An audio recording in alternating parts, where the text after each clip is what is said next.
The jury had just been excused after hearing closing arguments from both the defense and the prosecution.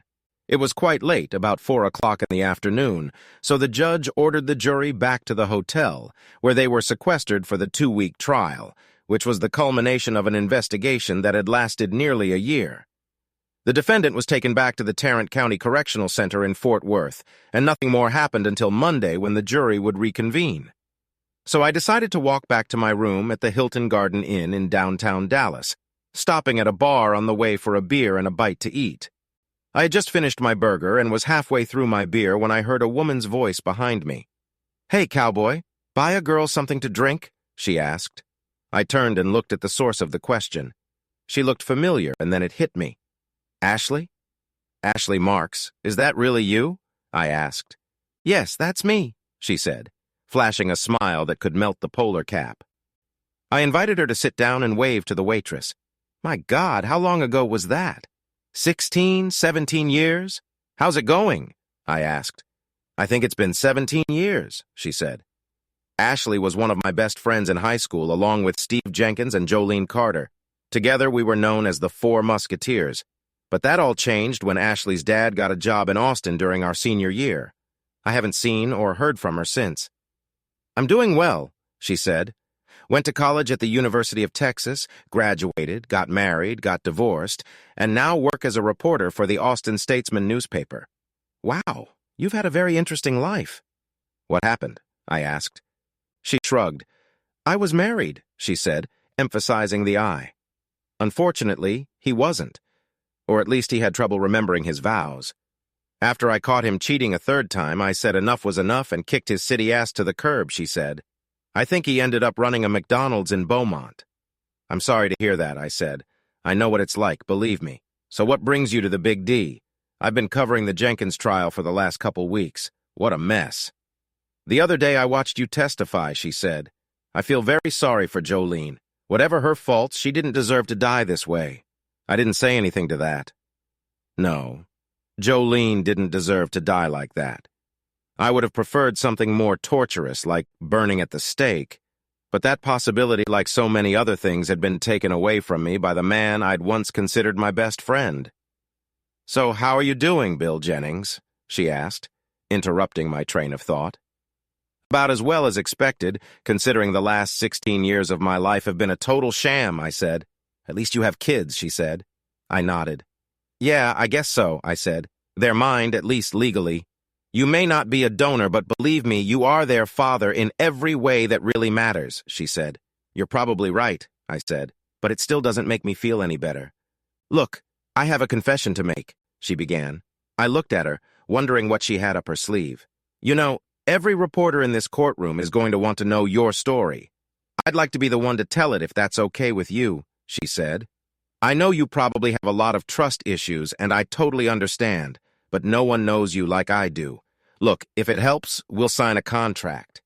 You give me exclusive rights to your story, and I protect you from the wolves. Kind of like a publicist. I'm not publishing anything without letting you see it first. My editor has already approved it, and I want it done right." Deep down, I knew she was right. Reporters from every major news outlet in the country, CNN, Fox News, Associated Press, you name it. I've even been contacted by a few small but well-known bloggers. It was also overwhelming. Something told me I could trust her, so I made up my mind. "Okay, Ashley," I said. "You made a deal. So how exactly does this happen? Do we do it here? Do we move it to my hotel room or yours?" "What do you mean?" "Well," she said, "I've wanted to see the old homestead for a long time. It's only 2 or 2.5 hours west of here by car. It's still pretty early and the jury doesn't start deliberating until Monday morning, so we have the weekend off. Why don't we drive back and you can show me where all this happened? You'll give me the details on the way, and after we get there, I can talk to your kids and parents if that's okay with you." I thought for a moment before agreeing. It would be a nice break from the trial, and I thought it would be nice to show Ashley around the neighborhood and maybe repair the relationship. "Sounds good," I said. "Where are you staying?" "I'm at the Hilton around the corner." "What about you?" she asked. "Same thing. Do you want to grab a couple things first before we hit the road?" She nodded, and we agreed to meet at my truck in the parking lot. "You can't miss it," I told her. "It's a big blue cab. It's still the same bill. He's got to have the biggest pickup truck in the state. Give me about a half hour after we get there so I can change into something more comfortable and grab a few things, okay? She asked. I agreed, and we hit the road. The sun had already dipped below the horizon when we pulled onto Highway 20, leading towards Abilene. I was glad for that since I hate driving in the sun. Ashley had changed into her professional reporter's outfit and was now wearing a knee-length denim skirt and a white Western-style blouse. She seemed as beautiful to me now as she had in high school. I also got a good look at her shapely legs and felt a familiar stirring below the waist. She smiled. I know what you're thinking, cowboy, she said. Really? I asked. You're thinking something along the lines of why didn't I sleep with Ashley and not Jolene? I laughed. Is that what your honed reporter's instinct tells you? I asked. No, the way you check my legs. Like you did back in high school, she said. I bet I thought I'd forgotten about that. Legs like that are hard to forget, I told her. I always liked looking at her legs, especially when she was wearing her cheerleader uniform. She smiled and pulled out a tape recorder. So tell me, Ashley, is there a mister? Right anywhere in Austin? No, she said. Since my divorce, I've focused almost entirely on work. As you can imagine, I've had a lot of trust issues with men, and so far I just haven't met anyone I really want to spend time with. Sorry to hear that, I said. She laughed. Somehow I doubt it, she said. Damn those reporter instincts. Anyway, what do you say we start this little road show? Yeah, okay, I said. She put her recorder on the dashboard, making sure it wouldn't fall off. You don't mind if I write this down, do you? She asked. I shook my head. Not at all, I said. I want you to do it right. I took a sip of my coffee and thought for a bit before I started. Ashley, as you know, Stephen, Jolene, and I were very friendly in high school. After you left, it was mostly just the three of us. I asked Jolene to marry me right after graduation, and she said yes. Stephen and I both joined the Marines right out of high school. We both went to San Diego for boot camp and even ended up in the same platoon. Jolene and I agreed that we would get married after I finished my training. After boot camp, Stephen and I broke up. He went into the infantry, and I went into computer electronics. He was assigned to Camp Pendleton, and I was assigned to Quantico, Virginia. Anyway, about a month or so later, Steve hurt his knee badly and ended up getting a medical leave of absence. You'll notice that he still walks with a slight limp. Couldn't they have given him a desk job? Asked Ashley. No, it doesn't work that way, I said. Everyone in the Corps is a basic marksman, regardless of their MOS or specialty. Even clerks and computer guys like me have to meet the physical requirements to participate in combat. Steve came home, and his father pulled strings to get him into the county. Right. His father was a county commissioner, wasn't he? Asked Ashley. I nodded. Yes, until the day he died. That's how Steve was first elected. I guess the voters thought highly enough of Old Man Jenkins to elect his son. I graduated, came home and got married. Steve was my best man. I found out later that he was also Jolene's best man, if you know what I mean. That bitch, Ashley said. I ended up on the West Coast, and almost 9 months after we were married, Brian was born. About a year later, I was sent to Okinawa for a year unaccompanied. We came home for a month, and I let Jolene and Brian stay in my house that I had inherited from my grandparents. We decided it would be easier for them if both of our parents were around. After that tour, I came home, packed up Jolene and Brian, and we headed to my next duty station, Camp Legend, North Carolina. Just under 9 months later, Jessica was born. Jolene took the pregnancy hard and insisted that I have a vasectomy. She argued that if we ever wanted another child, I could always have the surgery reversed, and I agreed. Although if I had known then what I know now, things would have been very different.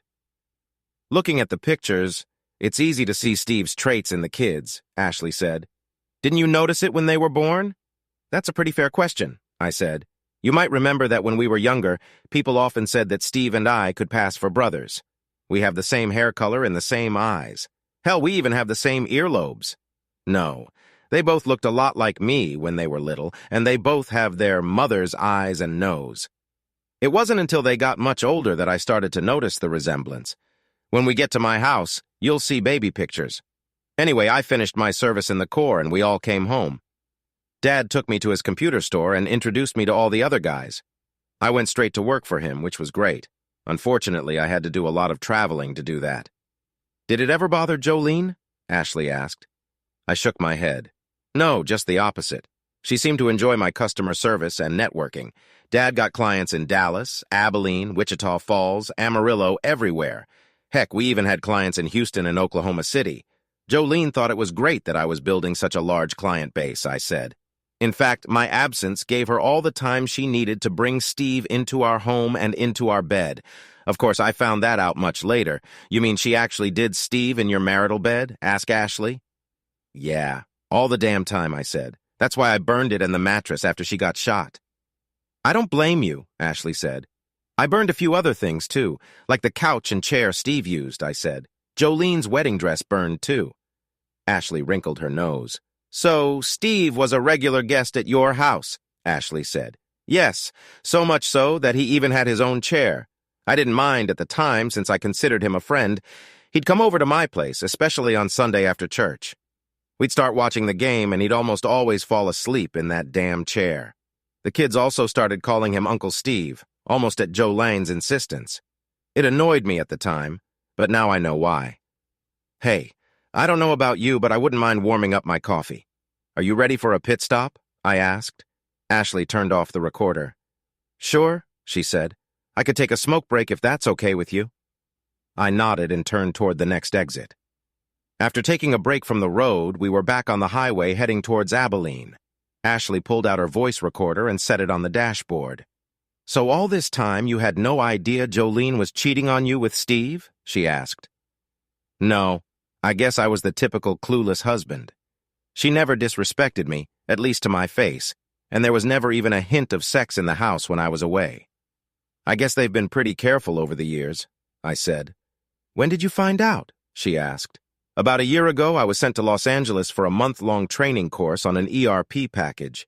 We were contracted to support for a San Antonio client. Jolene and the kids did a great job of emailing me and calling me every day. One weekend, I got an email from Brian. Jolene and Steve had taken the kids to the lake to fish, and he had caught a pretty big bass. And he sent me a picture, I said. I pulled out my phone and handed it to Ashley, telling her which album to open. The picture I was looking for showed Brian holding a large fish. Sitting next to him was Steve. Jolene was standing on the other side of Brian with her left hand on Steve's right shoulder. What do you see in this picture? I asked Ashley. My God, she exclaimed. They look so much alike. They even have the same dimples. Yeah, I said. I noticed that too. Now look at Jolene's left hand. What stands out in it? Ashley arranged the picture and enlarged it with her fingers. I don't see any rings, she said. That's right, I said. You'll never guess where they were. Ashley threw me a perplexed look. I led her over to the folder where Jessica's pictures were kept. Look over there until you see an ashtray, I said. Okay, I get it, she said. Magnify the picture and tell me what you see. Her eyes widened as she zoomed in on the image. Is that what I think it is? She asked. I nodded. Yes, the same ring I put on her finger when I married her, along with my great-grandmother's wedding ring. And guess whose butts are in that tray? Let me guess. Steve's, she said. Oh, that's not all, I told her. That ashtray is not only in our bedroom, it's on my nightstand, which means Steve was in our bed, probably with Jolene. Ashley started to cry. How could she do that to you? And you say Jessica sent this? She asked.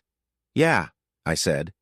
She often helped my mom clean the house, which meant cleaning and wiping down all the ashtrays. She saw it before they left and took a picture and sent it to me. She was very upset. I can imagine, Ashley said. Did she say anything to Jolene? Not that I know of, no. I wrote her back and asked her not to say anything to my mom. I also asked her to take the rings out, put them in her pocket, and mail them to me. Ashley left. I bet Jolene was tied up for that, she said. Yeah, Jessica has been acting like a real trooper this whole time. She did everything I asked, but Jolene was going crazy trying to find those rings. She even invited Steve over to help her search. They went through the garbage, opened siphons under sinks, that sort of thing. Too bad I wasn't around to record it.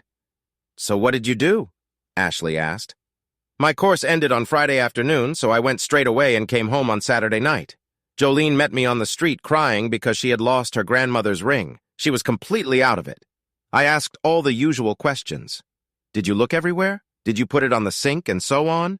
She kept insisting that she had looked everywhere. Then I reached into my pocket and pulled them out.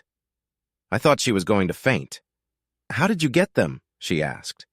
I simply said a trusted friend found them and mailed them to me. I didn't mention Jessica's part because I figured she'd tear it apart. I just told her don't put them in the ashtray the next time Steve comes over. That was priceless. Her eyes got as big as saucers and she started crying, telling me all the usual crap about loving me. "Oh, I'm sorry," I said, seeing the look on Ashley's face. "I didn't mean to swear." "That's all right," she said. "I've heard and said much worse, believe me. So tell me, what did you do then?" "Well, I pretty much knew then that it was over between us," I said. "I didn't have any real evidence of them cheating, no pictures or anything like that. I decided to start investigating and get everything ready. The first thing I wanted to do was to take DNA tests. I needed to find out if these were my children. I also purchased some surveillance equipment from our store, high-definition motion-activated cameras, voice-activated audio recorders, everything I needed. I even bugged our cell phone. Everything was recorded on my home server and backed up to the cloud. I waited until she left to go shopping and installed it all. The DNA was pretty easy to do. One of our clients in Dallas is a lab that does this kind of testing, and they got me everything I needed. I took samples from the kids, asking them not to say anything to their mother. Took my own sample and waited for the next Sunday when Steve came in. As usual, he fell asleep in the chair he always sat in, so swapping his cheek was pretty easy. It took me a week to get the results because I had the lab mail them to the store. The tests showed that there was a 99.9% probability that Steve was the father of both children, which meant that he and Jolene had been at it for at least 16 years, if not longer. "And all this time you never guessed a thing?" asked Ashley. "No, not the slightest clue.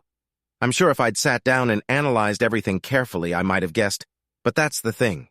She'd never given me any reason to question her fidelity before. Our sex life had always been on the up and up, even after we had kids. So I waited for other evidence to come forward. And it didn't take long. A week after I installed all the equipment, I received the first video evidence. I ended up going to Oklahoma City to set up the server and knew I'd be there for a couple days. The kids were at my parents' house, so Jolene was on her own. Shortly after I left, she called Steve and arranged for him to come overnight. I called from my hotel in OK City and spoke to her briefly just to let her know I was there for her. She said she loved me, but by that time I didn't care anymore. After that call, I logged into my home server and waited. Sure enough, around 9 o'clock that night, they were in our bed doing the dirty deed. Naturally, he didn't use a condom, which really annoyed me. Worse than watching the two of them roar like animals was what I heard them say. "What was that?" asked Ashley. "Wait a minute," I said. "I have to turn onto this road. Then it's another 30 minutes. I had to concentrate on this stretch of road. It was getting dark, and there were no lights, no guardrails, and no white lines marking the sides of the road. Anyone who wasn't looking carefully could easily end up in a ditch or worse. It was also near where Steve's drug-dealing buddies were operating. Most of them had been arrested or stopped after Steve's death, but I was always on the lookout. A couple times I had to replace the windshield when it got knocked out. There was also a lot of wildlife, mostly armadillos and deer. I flicked on the high beam and turned on the light bar on the roof of the cab. Then I turned on the police scanner and CB radio and pulled my gun out of the glove compartment. I wasn't going to take any chances. Finally, we got to my house, and Ashley noticed a DSS car parked in the driveway. "Who is it?" she asked. I said, "They've been watching this place since Steve's arrest. Some of his buddies thought they could burn the place down in retaliation, but we stopped them. It's cold." I patted the pistol in its holster. She realized what I meant. "Are we going to be safe here?" she asked. I nodded. "Yeah," I said. "We have round-the-clock security. DSS is also keeping an eye on my family and kids. I think most of Steve's buddies are already locked up, but we're not going to take any chances. Hell, they had to lay off almost the entire sheriff's department. Let's go check it out and I'll introduce you." After pulling into the garage, Ashley and I got out of the car and walked over to the patrol car. The police officer got out of the car and approached us.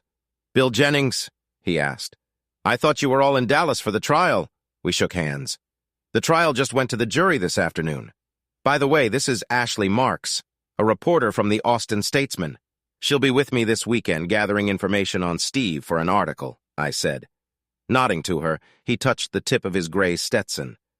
"Nice to meet you, ma'am," he said, smiling. He looked at me again. Things have been quiet so far. Since the Rangers took the last gang out of here, things have been quiet. But who knows? My replacement will show up soon. Thank you, I said. We shook hands and parted ways. Have a good night, you hear? He said as we headed for the door. I will, I said. You too. I set the coffee pot down and gave Ashley a tour of the house as we walked inside. The original house was built in 1866 by William Bryan Jennings after he returned from fighting for the Confederacy in the Civil War. Since then, the house has been expanded, remodeled, and modernized many times. But there are still a few places to see the original 150-year-old structure. Today, the house has 5 bedrooms on 2 floors and a 3-car garage with a covered porch. The house had a bedroom for each of the 2 kids, a master bedroom, one room converted into a place for Jolene's sewing and needlework, and another room set up as a playroom TV room for the kids. I suggested Ashley sleep in the master bedroom since it was the only one with a bathroom, and I figured she would appreciate the privacy. I, on the other hand, could sleep on the futon in my den office downstairs as I had been doing since I became convinced of Jolene's infidelity. Ashley, however, wouldn't hear of it. Nonsense, she said. This bed is big enough for 4 people. There's plenty of room, and we're both adults who can control ourselves. That threw me off balance. Okay, if you say so, I said. She smiled and led me down the stairs. You have a story to tell me, so let's get to it, she said. Let me call the kids first so they know we'll be there tomorrow, I said. I called my parents' house, talked to my dad, then to the kids. They were excited to see Ashley, and we agreed that we would be there for lunch. I grabbed my coffee and headed into the living room. As I put the cups down, I found that I had a stack of DVDs, and I grabbed them from the study where I kept them under lock and key. That should help a lot, I said. Her eyes widened. Oh my God, how many videos do you have? She asked. Quite a few, actually, I said. Some of it is from here at home, some of it is from the security cameras in my office. I've also scanned all the documents, and I have a whole bunch of photos and audio recordings, so everything I have is here, and I have some copies just in case. I pulled out the disc, confirmed it was the one, and put it in the DVD player. Let me warn you that it's very graphic, I said. I'm ready, she said. I reminded her that this particular DVD confirmed my suspicions. I also reminded her to listen carefully to what it was about. I pressed play, and the clip started. Jolene walked into the bedroom, followed by Steve. Jolene took off her rings and tossed them into the ashtray on my nightstand. Steve, smiling, put out his cigarette on them. To hell with him and his great-grandmother's ring, Jolene said. Steve laughed. Ashley grimaced, tears welling up in her eyes. Eventually, they started having fun. Ashley covered her eyes. Apparently, it was too much for her.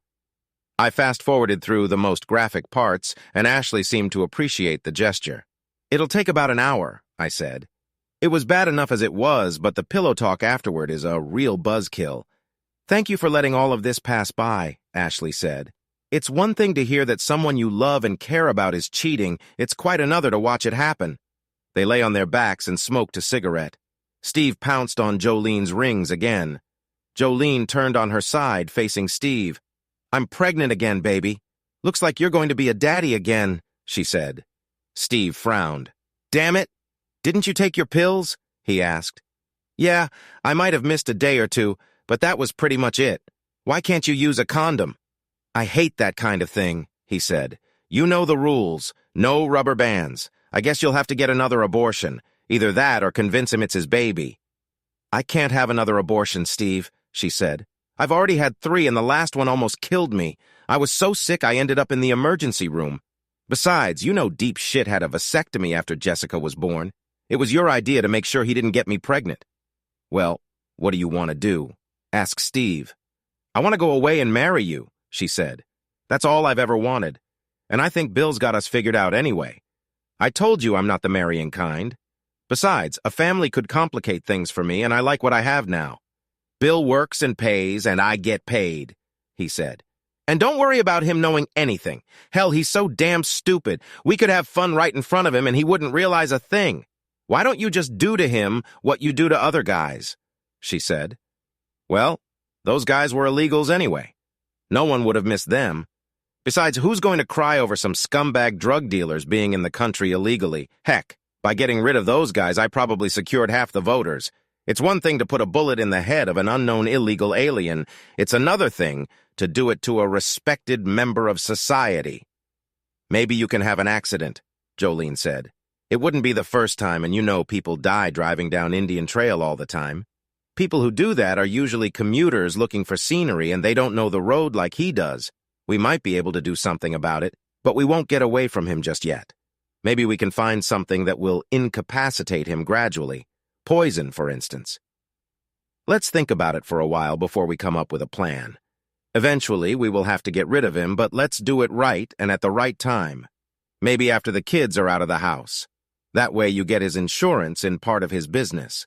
In the meantime, go to the new clinic in Abilene. They'll take better care of you than those quacks you went to last time. I'll keep an eye on Billy Boy. If it looks like he's going to do something stupid like go to a lawyer, I'll talk to him a little and bring him up to speed. Okay? Jolene nodded. Okay, baby, I'll do it. You're the man, she said, kissing his face. Now let's get on with it, she said. And the coupling started all over again. I stopped the video. Ashley shook her head, tears streaming down her face. I hate that bitch, she said. And you lived with her for 17 years? Please tell me you went to a lawyer after that. I went to see a lawyer. It was a very eventful day. Let me tell you about it, I said, beginning my narrative. I actually went to see a lawyer. As I had told Ashley, I had made an appointment with Alan Jackson, the attorney who had taken care of all of our family's business and personal legal needs over the years. What I learned at that appointment cut me to the bone. I remembered my visit to Alan's office. After the initial greetings, I got straight to the point, showing him some of the evidence I had, including the DNA report and the videotape of Jolene's affair with Steve. Alan explained what I could expect. Although Texas is a community property state, a divorce can be granted based on adultery or cruelty. While adultery is not a crime in Texas, it can affect a judge's decision in the distribution of property and alimony. It can also be used in civil litigation. But Alan told me the biggest problem I faced was not the law. Legally, he said, I had a win-win case. The problem, he added, was Steve. Listen, Bill, he said to me, Steve runs this county with an iron fist. He owns the sheriff's department, not to mention every judge in the county. And in Texas, you have to file a lawsuit in the county where you've lived for the last 90 days. Frankly, I don't think there's a judge in that county that will even hear your case. Besides, Jolene's pregnancy could delay the process. Texas courts won't finalize a divorce until the baby is born. It doesn't matter who the father of the child is. This is so that any final child support orders can be taken into consideration. One last thing, Bill. Steve has informed me that you may want to divorce Jolene. He made it clear that we are to inform him of any attempts to start divorce proceedings. Wait a minute, I said. Are you saying that Steve ordered you to violate attorney-client privilege and maybe even break the law by refusing to report a crime? Alan nodded his head. I'm afraid so, Bill. I don't like it one bit, but I have no desire to end up in a shallow grave on Indian Trail, if you know what I mean. You have no idea what you're up against, he said. I'm sorry, Bill. I really have no choice. I couldn't believe what I was hearing. I'm sorry too, Alan. I guess I don't have a choice either. You're fired. Right now, I need all of the family and business files, along with any backups you might have, and I want them now, I said. I guess that would be your answer, so I took the liberty of putting them all together, he said, pointing to 2 boxes of papers on the floor by the door. He pulled out a piece of paper, wrote some notes on it, and held it out to me. Thanks, he said, realizing that I had given him a way out. One more time, he said. I'm so sorry. I thought you and him were friends. Is there no way you can get over this thing with Jolene? You know, for the sake of the kids? Would you be able to stand not being known to be a cuckold for 17 years? I asked him. I don't think so, he said. Let me help you get those files out. It's the least I can do. He picked up the boxes of documents while I closed my briefcase and walked with me to the truck.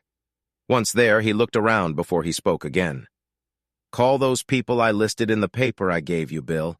I didn't want to say anything in the office just in case, but the authorities are very interested in some of Steve's actions. No time to waste, please, he said. As far as I know, Steve is keeping tabs on you. Again, I'm sorry about that. Maybe after this is over, we can get together and work things out. I shook his hand. Thank you, Alan. I understand. We'll be in touch. I went back to the office thinking over everything Alan had said. I wasn't too worried about firing Alan since I knew my father would support my decision. I was more concerned about Steve and what he or his cronies might do to the family. I called the numbers Alan had given me and made an appointment with each of the three men mentioned. One was an expensive, high-ranking family law attorney with a well-deserved reputation as a blood-sucking shark. Another was a state's attorney, and the third was a senior Texas Ranger officer. All of them were located in Dallas. I talked to my dad and told him I fired Alan as our lawyer. He was fine with it. "Why the hell did you do that?" he asked. I explained what Alan had told me and then showed him the DNA and video evidence I had presented to Alan. His tone changed significantly. "Oh, shit," he said. "I suspected Steve was a snake, but I didn't think so much. You've got to get the kids out of the house. There's no telling what they'll do." I agreed, but wondered what excuse I could use. My father already had a plan. "When do you have appointments in Dallas?" he asked. I told him I had an appointment for tomorrow. "Okay. Tell Jolene that I'm sending you to Phoenix to survey the area, and you may be gone for a few days. I'm going home with you just in case. Have the kids pack up and stay with us. Hopefully that will get them off the road for a while," he said. "Are you planning on telling the kids about this?" "I have to, Dad. They deserve to know the truth," I said. "I won't scold their mom, but they're old enough to make their own decisions." "Okay, son, you do what you think is right, and your mom and I will support you," he said. I called Brian's cell phone and explained that he and Jessica would be staying with his grandparents starting today. "What's going on, Dad?" he asked. "I'll tell you later.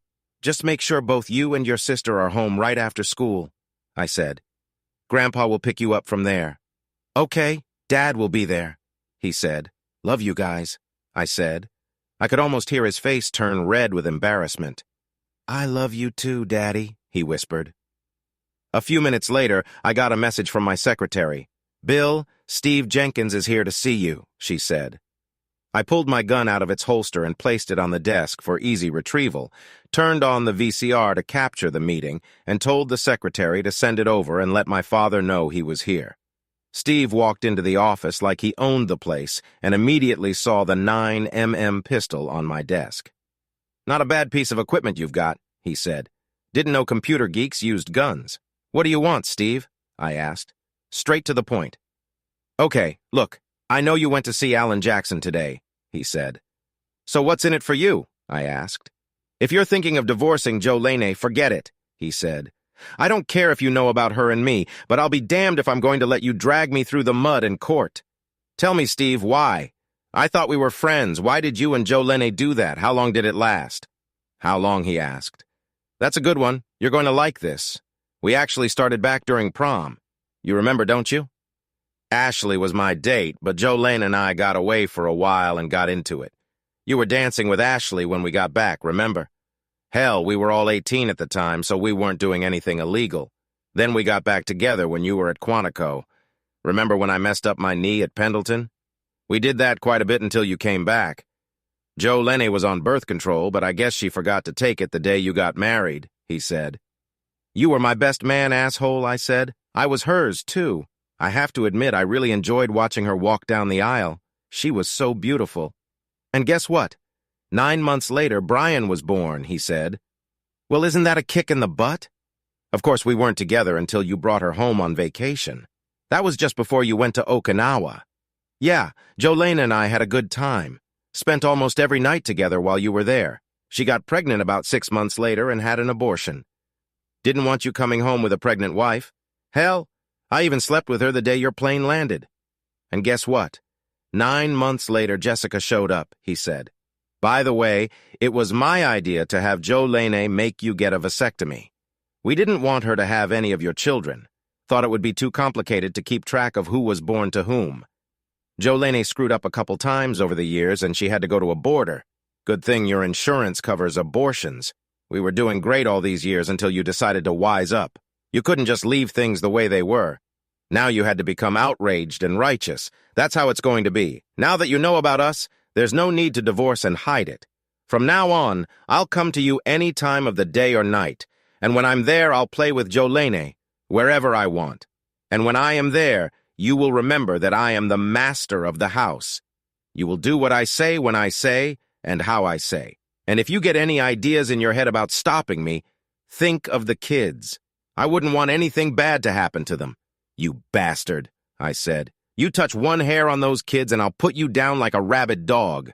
And I don't care if it's the last thing I do in my life.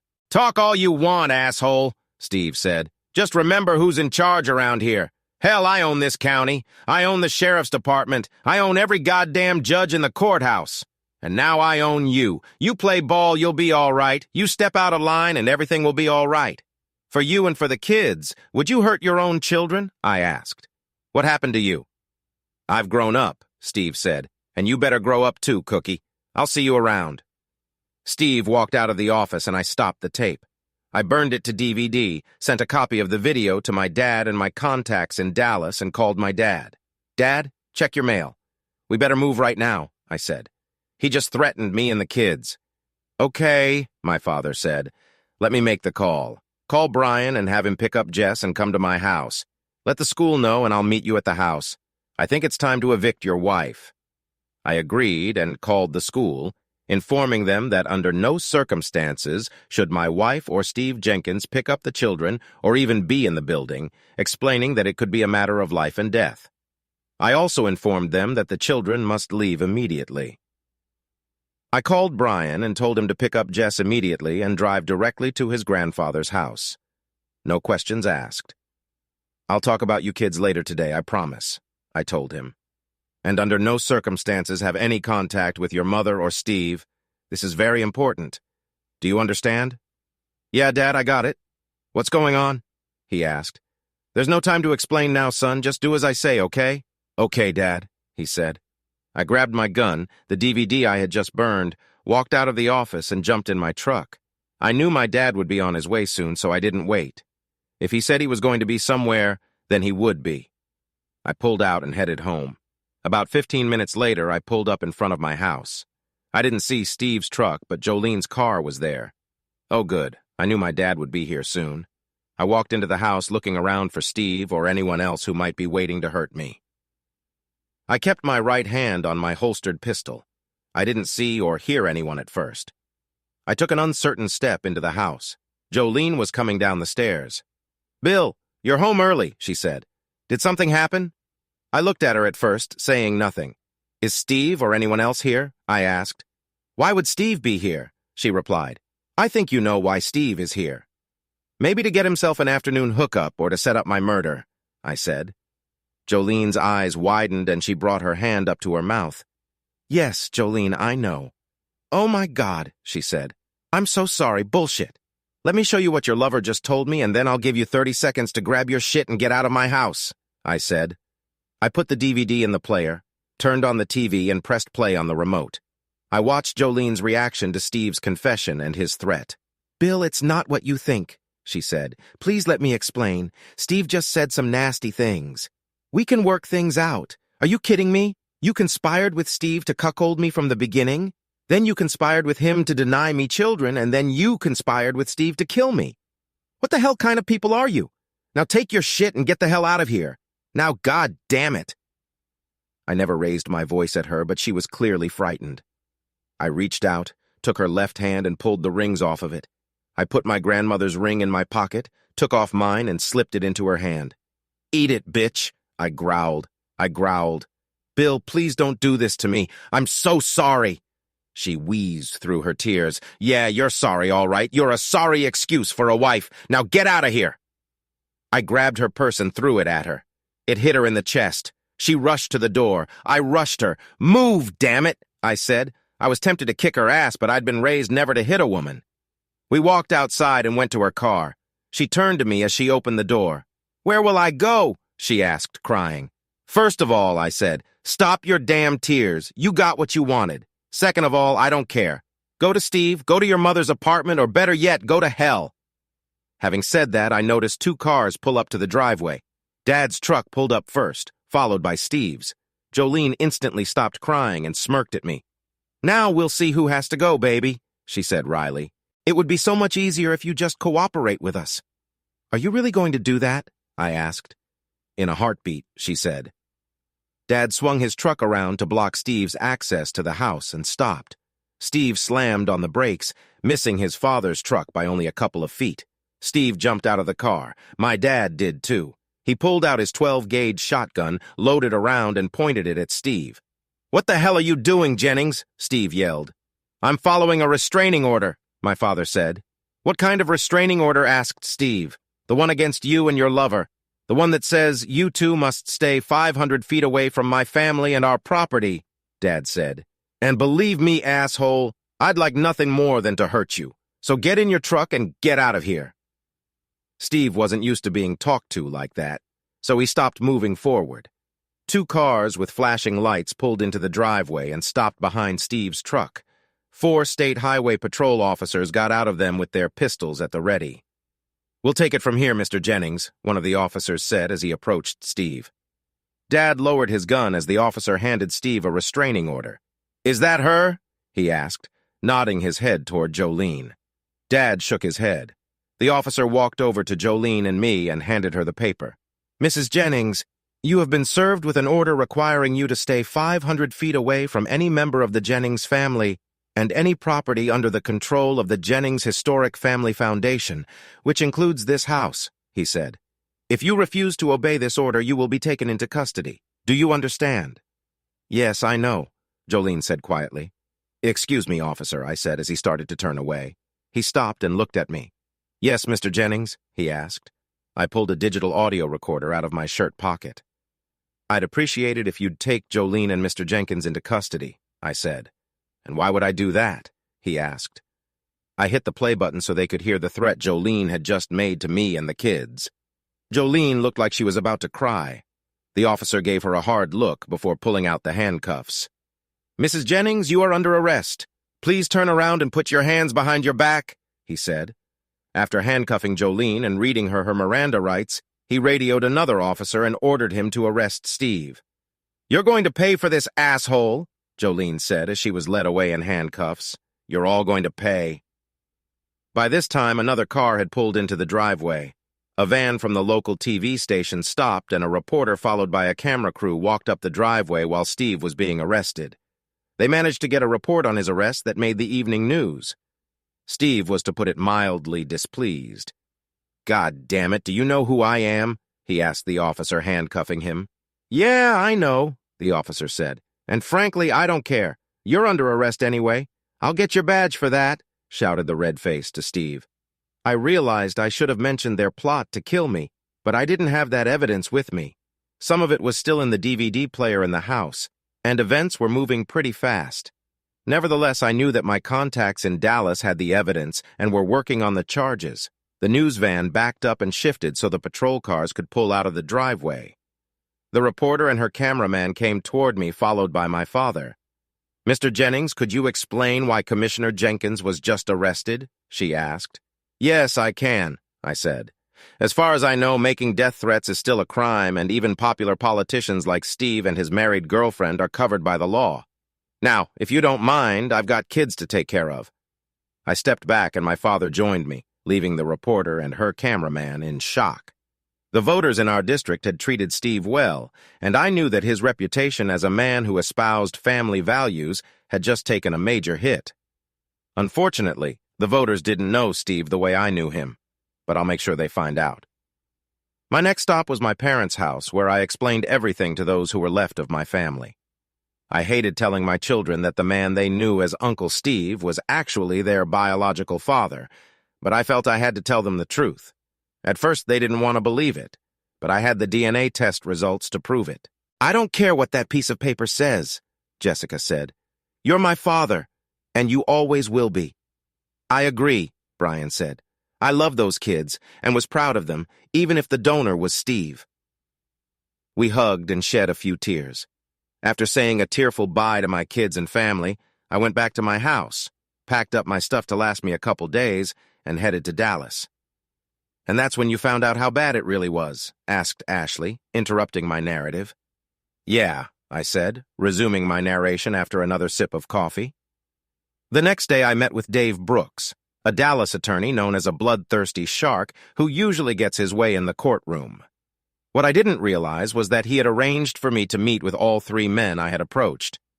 I was quite surprised to see them all in place when I showed up at his office early that afternoon. "Sorry to come down on you like this, Mr. Jennings," Dave said, "but after that last video you sent us, we thought it would be best if we all got together." I accepted his apology, and he introduced me to the other two men. John Hancock, a prosecutor from the state's attorney's office, shook my hand and took charge of the meeting. "Master Jennings, let me start by apologizing for what you've been through," he said. "There's no easy way to say this, so I'll just speak up. We have evidence, lots of evidence, showing that Steve Jenkins is not only involved in a number of criminal acts, but that he was assisted by your wife.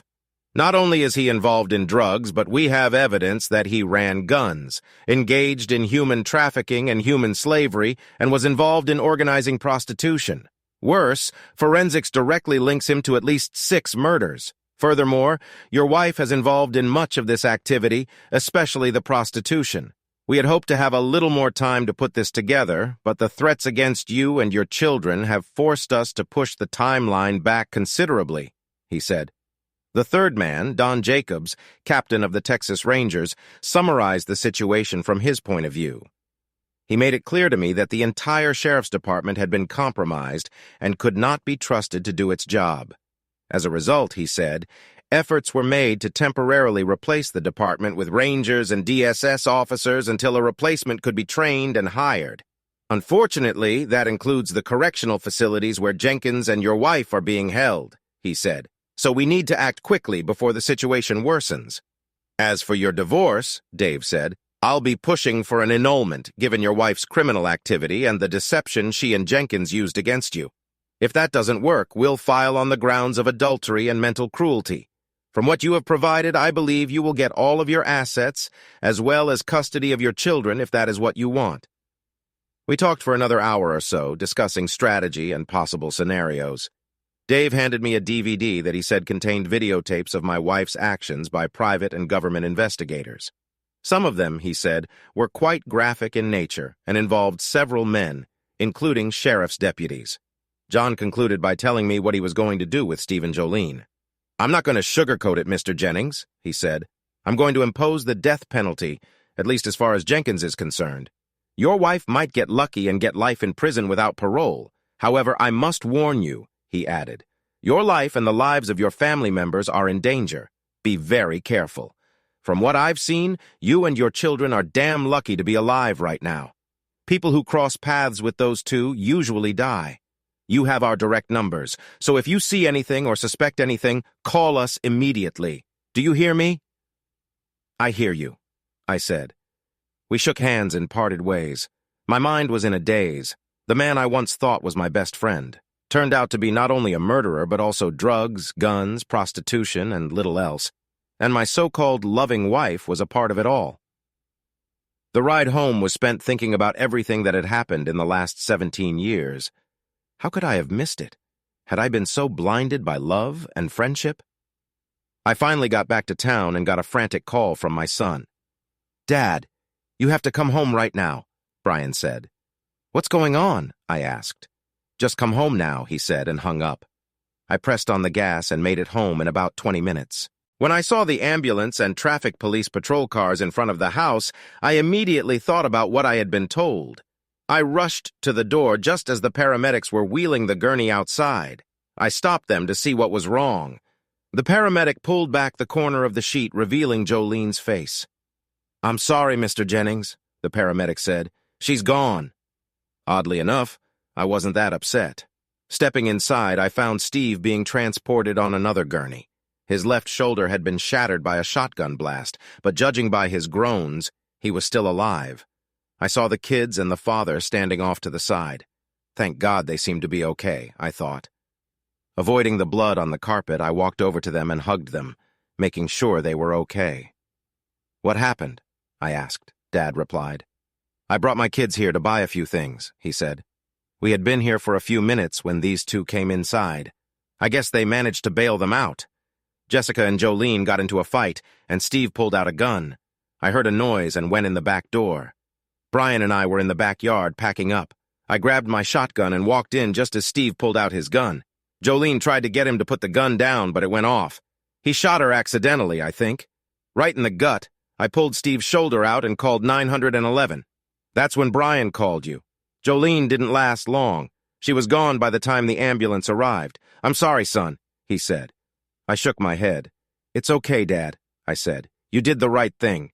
And then I remembered that the security system on the home server was still running. I checked and made sure that the whole incident was captured on video.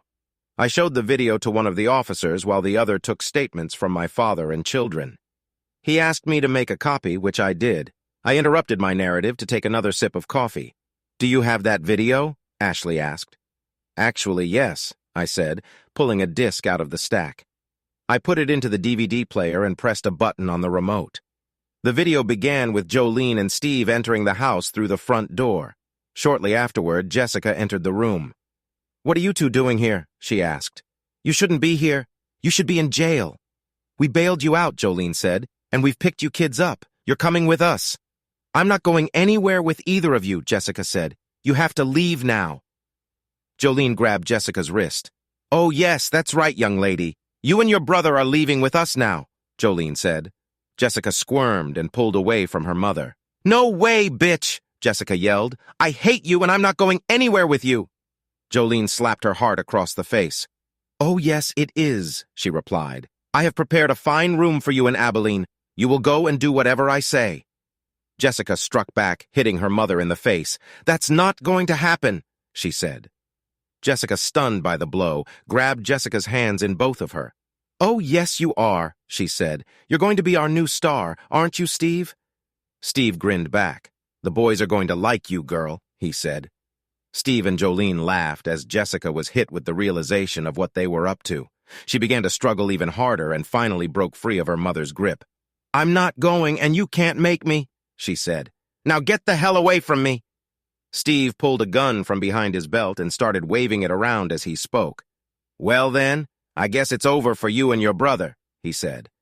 Jolene turned to Steve and tried to reason with him, and Jessica started screaming, calling for her grandfather. Wait, Steve. We agreed we weren't going to finish them off here. Let's take them to a place off the Indian Trail where they won't be found. You know the place, she said. Steve shook his head angrily. No, he said. No, Steve, put the gun down before there's an accident. We'll deal with them, but not here. We have to stick to our plan, she said. They started struggling, and then a loud gunshot rang out, followed by an even louder one. At this point, I stopped watching the DVD. That's when Brian called me, he said. You already know the rest. Ashley wiped tears from her eyes as I stood up from the couch. I'm done for the day if you don't mind, I said. I think I'll go out in the backyard and have a smoke and then go to the cafeteria. Ashley stood up and followed me out. I'll join you if that's okay, she said. We each had a cup of fresh coffee and walked out onto the back porch. For a while, neither of us said anything. The silence was broken by Ashley. I forgot how dark and quiet it is out here, she said. I guess I'm used to city life. She looked at me for a moment before saying something else. Bill, you need to get it over with before it tears you apart, she said. Easier said than done, I told her. How do you come to terms with the fact that the woman you've loved all these years has been lying to you all this time? I feel like I've been cheated out of my whole life. My kids aren't even mine, for crying out loud. I understand a little of how you feel, she said. Remember, my husband was a serial cheater, but not everyone is like that. Yeah, I know, I said quietly. Ashley put her arms around me, trying to comfort me. Whatever it takes, Bill, just know that I'm here for you, okay? I'll always be here for you. I hugged her back and thanked her. It was nice to have her around, and she felt really good around me. I can't tell you how many times I wish we had met in high school, she said. I thought the same thing. Maybe if my dad hadn't transferred to Austin, we would have, and none of this would have happened. You know, I was even jealous of Jolene in those days. Really? I asked. But you were with Steve. The only reason we dated was because you and Jolene were hot at the time. But I had my doubts even then. I knew Steve wasn't the type to get attached to one girl. He even told me that, she said. Well, there's no point in crying about it now, I said. Besides, if you and I had gotten together, you wouldn't be a reporter in the big city. Perfed, she said. Yeah, sure. You know, there are times when I'm willing to give it all up just to be with a good man. she added, looking at me. I looked at her again. You know, I think you would, I said. After a while, we went back to the house and got ready to end the day. I decided to lie down on the couch as I had done many times since Jolene had been shot. Even though there was a DSS officer posted outside, I was still concerned that one of Steve's buddies might sneak in. Besides, I still wasn't sure how things would work out with Ashley, and I didn't want to escalate things, considering I'd only slept with one woman in my entire adult life. Ashley thankfully understood. "Just don't make a habit of it, cowboy," she said, smiling. I lay down and fell soundly asleep, waking up to the smell. "Bacon! Rise and shine," Ashley said, standing over me in a long t-shirt. "Breakfast is ready, so come and get it." I got up from the couch and made my way to the kitchen table to admire the scene before me. Ashley had made pancakes, bacon, sausage, grits, toast, eggs, cookies, and gravy. My kind of breakfast. She even remembered to put peanut butter on the table. I was one of those guys who loves peanut butter on pancakes. A guy could get used to this, I said. Ashley walked over to the table with fresh coffee. "How long have you been up?" "Not for long." "I hope you like it," she said. "It's been a long time since I've made breakfast for a man. It certainly smells good." "You'll definitely get my mom's approval for that," I said. "I'm impressed. Didn't you cook like this for your husband?" I said, for man. My ex-husband considered fast food egg biscuits as breakfast. "Blay," she said. "Dig in, cowboy, we got a lot to do today," she added, smiling. "So what's on the agenda for today?" I asked, savoring the feast on my plate. "Well," she said, "I'd like to see your family today, and then I thought we could visit Jolene's mother. I thought she might be able to give some insight into Jolene's thought processes. Then if there's time left, I'd like to stop by the cemetery and take pictures of Jolene's final resting place. And by the way, if you're counting on the same breakfast tomorrow morning, we'll have to stop by the store. You're almost out of everything," she said. I devoured the food like I hadn't eaten in a week, stopping to sip coffee and express my verbal appreciation for Ashley's cooking. Jolene hadn't made breakfast like this in years, and I felt like I'd died and gone to heaven. I finished my meal, feeling more satisfied than I had in a long time. I stood up and hugged and kissed Ashley, thanking her for the wonderful breakfast. "That was awesome," I told her. "I guess I better go get ready." "Please do it," she said. "You're beautiful, but you need a shave." I went upstairs and thought about Ashley while I showered and shaved. In less than 24 hours, I found myself falling in love with her just like I had in high school. Could it be I thought that Ashley and I are destined to be together? For the first time in months, I felt content. Ashley had used the shower on the second floor and was dressed in jeans and a t-shirt. She looked the same as she had once looked a long time ago. Grabbing her laptop bag and purse, she beckoned me to go. We arrived at my parents' house and were greeted by two kids who ran out of the house as soon as I pulled up. I introduced everyone to Ashley and we walked into the living room. Ashley explained what she wanted to do and asked if she could talk to everyone one-on-one in private. We all agreed, so Mom excused herself and went into the kitchen to make dinner, and Dad took me into the living room. Ashley started with Jessica, and after spending an hour with her, talked to Brian at length. Dad and I waited and spent most of our time talking about manly things, hunting, fishing, soccer, not much else. We both avoided anything to do with Joe Lene and/or Steve. A couple hours later, Ashley came into the room and asked to speak to my dad. I took the hint, grabbed the kids, and went outside to throw the soccer ball around. It took a little over an hour, but she finished with both of my parents and went outside to join us until lunch was ready. The kids seemed to really bond with Ashley, and she seemed to enjoy spending time with us. We split into teams of 2 and played soccer. Jessica and I teamed up against Ashley and Brian and had a great time until Mom said lunch was ready. I enjoyed relaxing with Ashley and the kids, and for a while I felt like I had a happy family again. After lunch, we said our goodbyes and prepared to leave. Jessica caught up with me before I went out the door. "Daddy," she whispered as she hugged me, "if you don't ask her to marry you, I swear I'll kick your ass." What could I say? I promised her I'd think hard about it. "So how did your interviews go?" I asked Ashley when we left. "That went very well." "Thank you," she said. "Bill, I know you're having trust issues right now, so I'd like to explain why I interviewed everyone privately." She was quite perceptive, perhaps a result of reporters' instincts. "It's good journalistic practice to get independent confirmation, you know. It's not that I don't believe you, I do. And I do believe you. I watched those videos with you, remember? But I wanted them all to feel free to speak out without outside influence. I hope you can understand me, she said. I actually understood, and the fact that she explained everything without me saying anything meant a lot. I understand, Ashley, you're doing your job and being a professional. So have you learned anything new? Actually, yes, she said. Jessica told me that Steve has been making signs of attention to her and for quite some time now. That son of a bitch, I said. I also learned that your family loved you very much and thought everything of you, she added. They also loved Jolene, but they were having problems with her and thought something was going on with her. They didn't say anything because they didn't want to interfere with your marriage. I think if they knew something specific, they would have definitely said something. What else did you find out? I asked. I learned what it was like to be part of a close-knit family. And I loved it, she said. I really enjoyed spending that time with you and the kids. Thank you for including me. I'd love to, I said.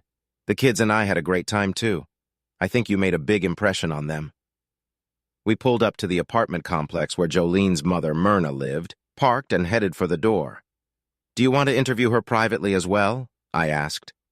I don't think that will be necessary, she said. Besides, something tells me you and she should clear all this up. Myrna Carter opened the door at the first knock and invited us in. She moved slowly, partly for health reasons and partly because of depression. Her husband, Jolene's father, had died several years ago in a mysterious accident, and after Jolene's death, she had been left alone with no direct relatives. How are you feeling? I asked, hugging her. I'm doing fine, Bill. Thanks for asking, she said. She hugged Ashley and looked her over from head to toe. Ashley, Marks, you're as beautiful now as you were in high school. Thank you for coming to see an older woman. Ashley smiled as Myrna motioned for us to sit down. What brings you here? She asked. I explained what Ashley was doing, and Myrna nodded her head approvingly. So what can I tell you? She asked. Well, Mrs. Carter, I'm curious about something. This affair between Jolene and Steve continued throughout her marriage. You must have known about it. I'm curious to know why you didn't say anything to Bill. Myrna lowered her eyes before answering. She looked embarrassed. Yes, I knew, she said. I'm sorry, Bill. I should have said something to you. You didn't deserve what they did to you. How long have you known? I asked. Almost from the beginning, she said. Remember that year you spent in Okinawa? Steve practically lived with Jolene all that year. They were careful to make sure he wasn't in the house when your family was around. I told her she was making a huge mistake, but she refused to listen to me. So I began. If Jolene wanted to be with Steve so badly, why did she marry me? I would have let her go if she just said she wanted to be with him. She was a confused girl, Bill. She actually loved you both, but in different ways. You see, to her, you were stable, dependable, a good husband and father. Steve, on the other hand, wanted nothing to do with raising children. He had always been a wild child and didn't want to commit to the bonds of marriage. You were a support for her, and he was a source of adventure. I'm sorry, Morna, I said.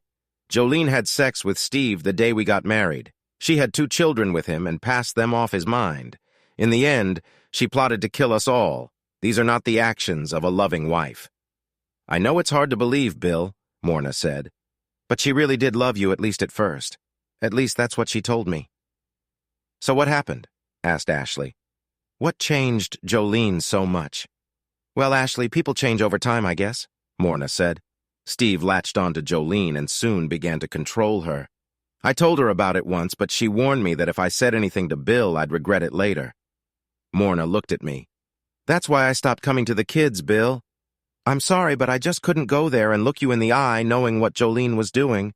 I knew I'd probably say something that would hurt them. Sometimes they scare the hell out of me. Did you know about her abortions? Asked Ashley. Morna nodded. Yes, it is. Jolene confided in me about it.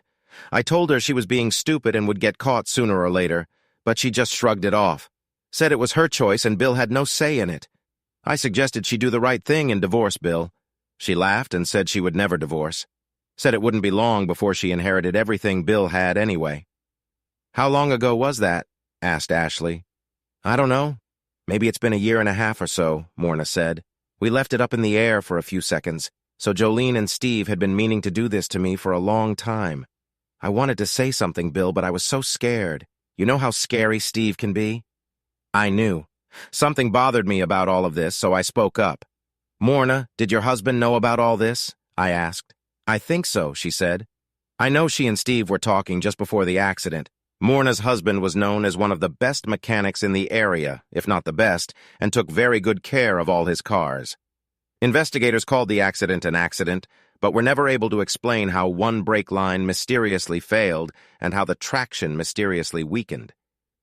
I guess that's all in the past now, isn't it? Asked Morna. By the way, I don't blame you and the kids for not attending the memorial service, especially after what she did to you guys. I was hoping a few of her old friends would come, but it was just me and the priest, she added, wiping a tear from her eye. I want to thank you, Bill, for paying for the cremation. I thought it was interesting that you had them put her in a wedding dress. I was hoping that maybe Jessica would want to do that. Ashley looked at me. You cremated her in her wedding dress? Did you? Why? I told you I burned her wedding dress. I just didn't tell you that she was wearing it at the time. I also made sure she wore the wedding ring I gave her. To tell you the truth, I thought it was appropriate. I decided she didn't need our marriage, so the last straw of revenge. I get it. Did you cremate her wedding ring too? Asked Ashley. But not the engagement ring. I nodded. She seemed half amused, taking notes. Anyway, Myrna said, I want to thank you for making sure I got a Jolene IRA. It helped a lot since I have a steady income and all. Jolene had an IRA, asked Ashley. Yeah, I said. When she was shot, it had about $350,000 in it. I didn't even know she had it at the time. She also had another $200,000 in a savings account that I knew nothing about. I put it in a trust fund for the kids' college education. Don't ask me how she did it, because I don't think I want to know. Interesting, she said, returning to her notebook. She turned to Myrna.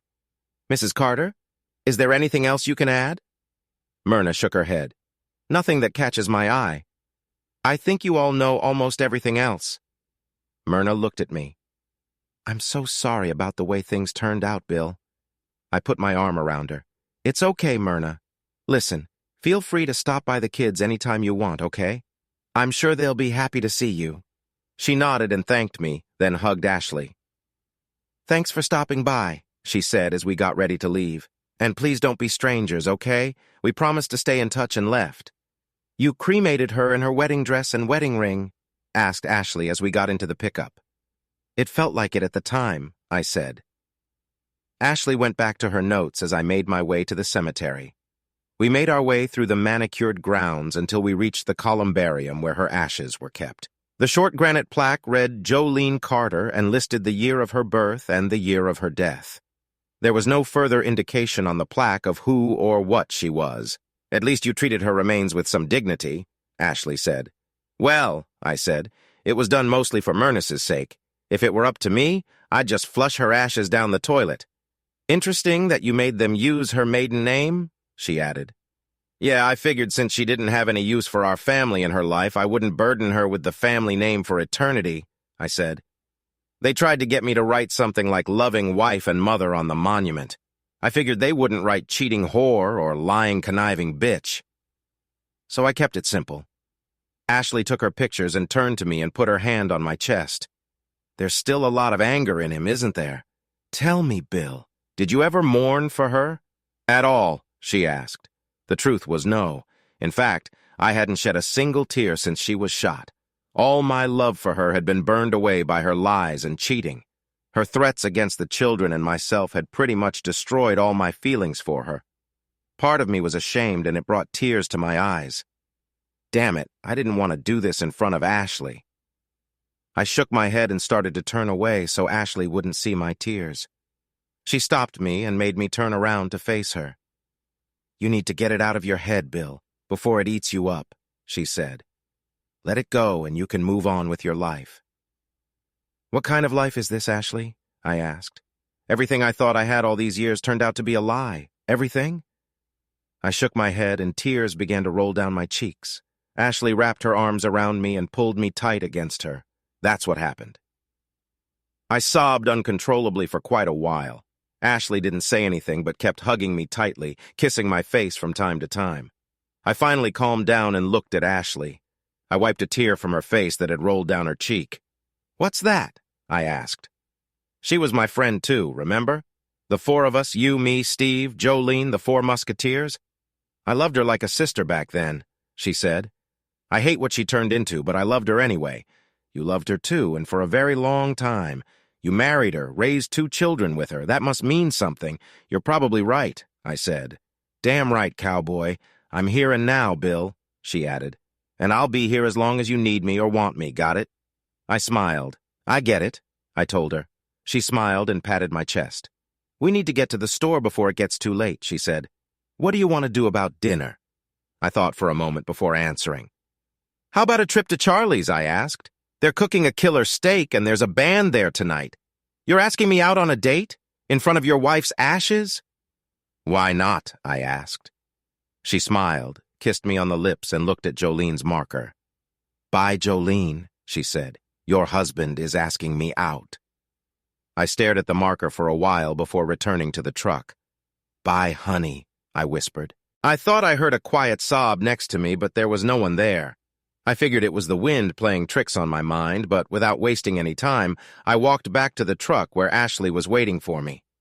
"Are you okay?" she asked. "Yeah," I said, starting the pickup. "Let's go get breakfast and get ready for tonight." We stopped by the farmer's market where we bought eggs, bread, milk, bacon, and anything else Ashley thought we might need, and then headed home. Home, what a concept. For a while I'd thought of this place as just a house, a place where I slept. But now being here with Ashley felt natural to me. I showered, shaved, and dressed, then waited for Ashley to finish doing what women did when they were getting ready for a date. Finally, she came down the stairs wearing a denim skirt that came down a couple inches above her knees and a white blouse. She completed the ensemble with a pair of rather expensive cowboy boots, a woman to my taste. She was beautiful, and today she was my date. I offered her my arm, and we walked together to our chariot. Charlie's restaurant was well known in our area for serving the best steaks with all the condiments. Potatoes and string beans with soft cookies completed the meal. Afterward, we had a beer and looked over to the dance floor where several other couples had already started dancing. "Do you want to dance?" I asked. "Of course," Ashley said. We danced and danced and danced some more. We did 2-step dances, a few quick waltzes, a few slow dances, and even took part in a line dance, something I hadn't done in a long time. Ashley was with me the whole time, but excused herself to the ladies' room a couple times. We were dancing to a slow tune with our arms around each other when Ashley stopped and slid into me with a soft, sensual kiss. Our tongues lingered for a bit, making me very excited down below. She leaned down to my ear. "I love you, Bill Jennings," she whispered. "Always have and always will. That's it. And to tell you the truth, I fell in love with it too." "I love you too, Ashley Marks," I said. She licked her lips nervously for a moment. "Take me home and make madly passionate love to me, cowboy," she said. "Otherwise, I'll have no choice but to pounce on you right here. Who could refuse such an offer? Then we better get this situation under control, little lady," I said in my best horrible John Wayne impersonation. She smiled, took my hand, and led me into the parking lot. "Take me home now," she purred. And yeah, she started entertaining me in the car. Thank God it was dark and my windows were tinted as much as the law allowed, I thought. Otherwise, we might have been stopped. Still, I enjoyed the show Ashley had put on for me. "We're almost home," I told her. "Good," she whispered. Finally, we got to the house. I parked in the garage and pushed the button closing the big door. I couldn't wait to get out of the car. Eventually, we calmed down and lay on the bed, her in my arms. I thought about the events of the past 2 days. Just 36 hours ago, I was a depressed, despondent man, overcoming the pain of cheating on a lying spouse who had repeatedly disrespected me with a man I once considered my best friend. Now I had Ashley to show me what it was like to love again. I knew what I wanted to do, but I was afraid she'd think I was in too much of a hurry. Screw it, I thought. Full speed ahead. I looked up at her face, framed by long, dark hair. She was looking up at me. "A penny for your thoughts," she said. "I don't want it to ever end," I told her. "Me neither," she said. "And what do you propose to do about it?" Interesting choice of words, I thought. Must be those damn reporter instincts again. I opened the nightstand drawer and pulled out a small box, the same box that held my great-grandmother's engagement ring. I'd taken it to the jeweler to have it thoroughly cleaned after I'd taken it from Joline. "Me neither," she said. "And what do you propose to do about it?" Interesting choice of words, I thought. Must be those damn reporter instincts again. I opened the nightstand drawer and pulled out a small box, the same box that held my great-grandmother's engagement ring. I'd taken it to the jeweler to have it thoroughly cleaned after I'd taken it from Joline. Ashley was already sitting on the bed, her attention focused on the box. I told her about the ring and what it meant to me. The ring was originally given to my great-grandmother a couple years before my great-grandfather went to fight with the Germans in World War I. He fought in the Battle of Belleau Wood, the 1917 battle where the Marines were nicknamed Devil Dogs. He survived the war, but exposure to German gas shortened his life considerably. My great-grandmother passed the ring on to her oldest son, who gave it to his future bride. After Pearl Harbor, he fought the Japanese in the Pacific and was wounded at Guadalcanal and Iwo Jima. My grandfather returned home, and they had 2 boys, one of whom was my father. By the time my grandmother was about to pass away, my parents had been married a long time, so it was decided that I would get the ring. You see, Ashley, this ring not only symbolizes my love for you, but also over 100 years of Jennings's family history. I understand if you'd prefer a new ring, but I want you to know what it means to me. This isn't just a hand-to-hand thing. Ashley looked at me, a tear in her eye. "Yes," she said, "both and both. I will marry you and promise to make you the happiest man in the world for the rest of your life, and I will be proud to wear your great-grandmother's ring. There is only one condition." "Condition?" I asked. "Yes," she said. "Promise me you'll cancel the vasectomy. I plan to give you a whole house full of kids.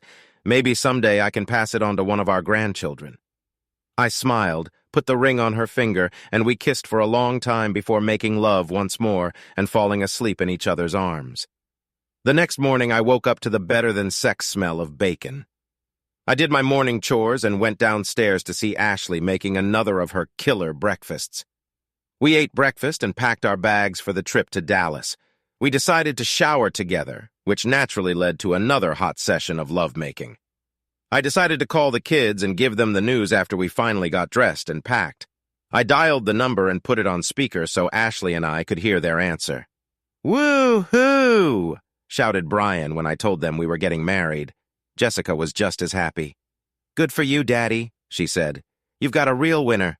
"Congratulations to you guys," my dad said. "And welcome to the family, Ashley." "Thank you, Mr. Jennings," she said. "Mr. Jennings was my father," he said, laughing. "You can call me Daddy if you want." "Okay, Dad," Ashley said. "Thanks again." "Ashley, I'm so excited for you too," my mom said. "Have you set a date yet?" "Not yet," Ashley said. "I have some things to take care of in Austin first, but that will happen as soon as possible. I had one more thing to discuss with the kids." "Brian," I said, "you know, I think it would be great if you and Jessica visited your Grandma Carter from time to time. Just stop by to say hi and let her know you're thinking of her. She's still your grandmother and she misses you. What do you say?" "Okay, Dad," he said. "Good for you," I told him. Brian and Jessica were great guys and I knew they'd do the right thing. We said our goodbyes and loaded into the pickup truck for the return trip. Something Ashley had said to my mom stuck in my mind. "I almost forgot you were working in Austin. What are your plans? I mean, long-distance relationships don't always work out," I said. "Do you know that Jake Carson is retiring as editor-in-chief of the Daily Record?" she asked, referring to the local paper. I didn't know that, but I asked her to continue. "I sent in my resume last week before we met, and they want to talk to me about the job. He won't retire until 3 months from now, and it will take me 2 months to finalize things at the Statesman." "What if you don't get the job?" I asked. "That's okay," she said. "I'll quit my job and live with someone I know in the neighborhood," she teased. "Anyway, as I understand it, no one else is interested in the job, and the board really wants a woman at the helm, especially with my experience. And I have some ideas on how to improve circulation." "Sounds like you've got it all figured out," I said. "Well, I like to be prepared," she said. "No matter what happens, you know I'll support you 100%, right?" I asked. She wrapped her arms around my neck and looked into my eyes. "And that's only part of the reason I love you so much," she said. "Think about it. If I had stayed at Statesman, there's no telling where they would have sent me, or for how long. They'd call me up in the middle of the night and send me across the country to cover some asshole politician. Then they'd send me across the country to cover something else. I was tired of living in hotels. So when I saw this opportunity, I had to jump at it. The paycheck probably won't go up much. In fact, the pay may end up going down, but it will be worth it just to live in one place. And if I don't get a job, that's okay too. I can always write online, maybe do some freelancing, or even write a book. Maybe start a blog about stupid people who cheat on their spouses. Personally, I'd rather spend all my time in bed with you. That's the plan I like best, I told her. Come on, let's go outside. After closing up the house, I plucked a few flowers from the front flower bed. If you don't mind, I'd like to make a stop along the way, I said. Oh, she asked. Do you have a girlfriend hiding in an alley somewhere? You should know better, I said. I knew she was just teasing, but the question still bugged me. I didn't make a big deal out of it. You're right, I'm sorry, she said. We both got burned, so it's a sore subject for me, too. I was actually thinking about everything you said yesterday at the cemetery. Thought it might be time to put it behind you, I said. Good for you, she replied. We pulled into the cemetery and stopped next to where Jolene's ashes were kept. We both got out of the car and walked toward the monument. I knelt down and placed the flowers in a vase next to the monument. By the way, Jolene, Ashley and I are getting married. Just thought you might be interested to know, I said. Yes, she's dead, I know, but saying it out loud seemed therapeutic for some reason. Ashley stood over me and spoke too. And if the kids are okay with it, I plan to adopt them, she said. We said our goodbyes and walked back to the truck. Do you really want to adopt children? I asked. Hell yeah, Ashley said. They deserve a mother they can trust. Are you okay with that? Of course, I said. In that moment, I realized that marrying Ashley was the best decision for all of us. I thought she would be an amazing mother, and I knew Jessica would need a strong, loving mother as a teenager. We were silent most of the way back to Dallas, and Ashley used the time to work on her story. She seemed to be enjoying the task, and I had time to reflect on the events of the past few months. Finally, we pulled up to the hotel and picked up our bags. You know, Ashley said, there's no reason for you to leave your room. The paper's paying for mine until this is over, so why don't you move in with me? I'll work on my articles, of course, but then we'll have plenty of time. I liked the idea and agreed with it. At least let me pay part of the bill, I said. She waved me away. You can pay for our dates, okay? She asked. And it was settled. I checked out of my room and moved in with Ashley. That night we went out for steak, danced a little, and went back to bed for another night of wild lovemaking. The next morning we got to the courthouse in time to get good seats. The jurors were brought in from the hotel and immediately began deliberations. Ashley did her duties as a reporter, taking testimony from attorneys representing both sides and talking to other observers and legal experts. It didn't take long for the jury to decide the case. By 130, word came that the jury was ready to deliver its verdict to the judge. Steve sat emotionless as the jury entered the room. The judge took his seat and asked if the jury had reached a verdict. We have it, Your Honor, the foreman said, handing the piece of paper to the bailiff. The judge read the paper and folded it back up. He turned to the foreman of the jury again. Is this a unanimous verdict? The judge asked. The foreman answered that it was. Very good, he said. Can the defendant stand? The judge asked. Steve and his attorney stood up. In People v. Steve Jenkins, the jury found the defendant Jenkins guilty on all charges and unanimously agreed to the maximum penalty provided by law, the death penalty, he said. Steve's attorney asked the jury to assess the penalty in the event of a guilty verdict, believing it would be easier to avoid the death penalty because the decision must be unanimous. If even one juror disagreed, the most Steve could get was life in prison without parole. It was a gamble and Steve lost. Steve was found guilty of 6 counts of first-degree murder, 1 count of manslaughter, several counts of conspiracy to commit murder, and a host of other charges that included smuggling, human trafficking, drug trafficking, and prostitution. The defense asked to pull the jury, and the judge agreed. One by one, each of the 12 jurors said they agreed with the verdict and the punishment. Mr. Jenkins, I'm not a big fan of the death penalty, but I completely agree with the jury's decision. If ever there was a case that deserved the death penalty, this is it. I order that you be taken from this court and transferred to Huntsville State Prison, where you will be put to death in the manner prescribed by law at the earliest opportunity. And may God have mercy on your soul, said the judge, striking the gavel. My lawyer approached me and gestured for me to follow him. We caught up with the officers escorting Steve out of the courtroom. He talked to them for a minute and they nodded, looking at me. Steve looked at me, his eyes red and his body hunched like an old man's. "What are you looking at, asshole?" he said. "Right now I'm looking at a worthless piece of shit," I said. I always wanted to know what he looked like. Now I know. My lawyer handed Steve 2 forms and told him to sign them. "What the hell?" he asked. "What the hell is this?" One is a form to relinquish all parental rights to Brian and Jessica Jennings, and the other spells out the disposition of your estate upon execution. It's basically a will that says that what remains of your estate after taxes and penalties are paid will be liquidated and divided into 3 parts. 1/3 will go to Myrna Carter, the mother of your longtime lover, 1/3 to a trust for Brian Jennings, and 1/3 to a trust for Jessica Jennings, he said.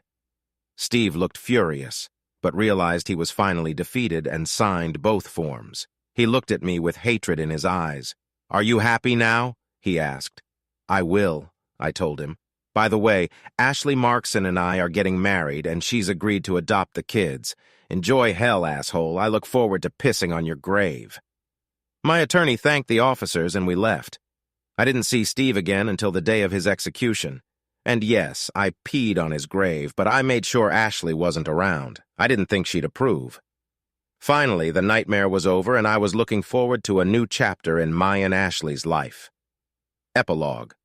True to her word, Ashley let me read the story she had written about me, and I was impressed. The story went viral, and Ashley took part in several talk shows to discuss the whole sordid episode. She was even approached about a possible movie deal, but she ultimately turned it down. She did, however, win a Pulitzer Prize for it.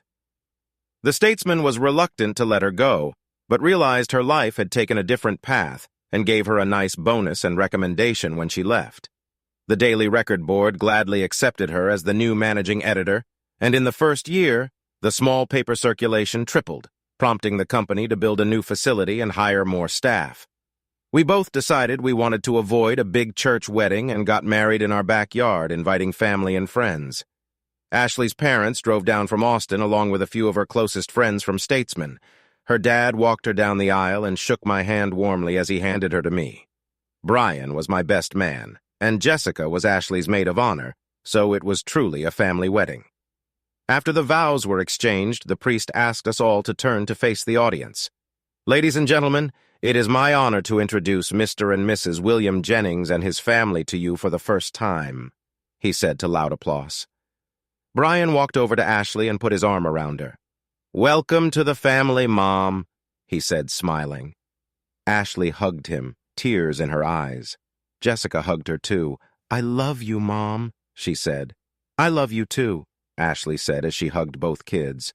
My father came over and hugged us both, then reached into his pocket. "I hope you enjoy your honeymoon," he said, pulling out an envelope that contained 2 tickets for a week-long Caribbean cruise.